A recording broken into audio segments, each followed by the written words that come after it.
and I'm excited for competing my favorite form, and nervous. I might perform it in front of 1,000 people. This 8-year-old is one of a handful of youngsters representing Canada at an upcoming international Kung Fu competition. More from him and why you won't see any fancy flips at this event next.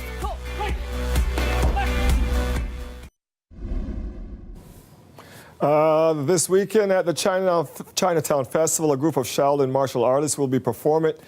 Call it a warm-up for an even bigger performance to come. The group is heading to China in October to represent Canada at an international Shaolin competition. We dropped in on the class to find out what it's all about. Oh, no, very not. Not quite ready yet. You gotta practice Qigong. Then you can do it, right?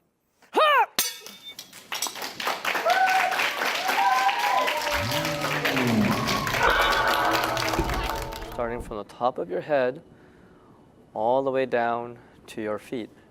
People who don't know about Shaolin only see the hard side. But here at our school, it's only half the component. Learning how to meditate, how to calm the mind, calm the body. These are very important aspects, equally as important aspects of Shaolin.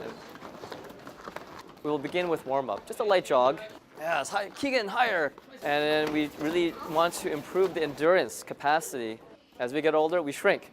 If we don't use our joints and we stretch them out, we will shrink.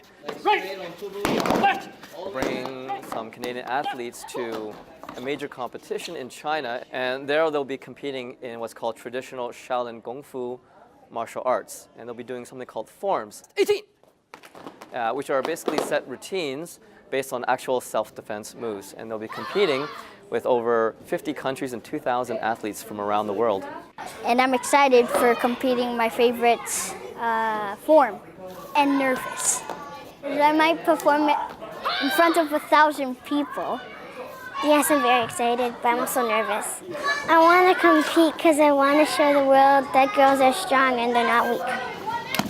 It basically started off with me liking the Kung Fu thing, and then my mom eventually caught up with me. There were some parents doing Kung Fu with their kids, so I said, why not, right? Rather than just sit around. And when they do something like this, they are able to stand in front of thousands of people, and then they're able to perform their best. And they'll come back more confident, more sure of themselves, because how many people get that kind of opportunity to do something like this, and then to also represent Canada? Love to see that mom doing it with her son. 14 students from the GTA will go to that competition in China. In total, 2,000 athletes will be there from 50 different countries.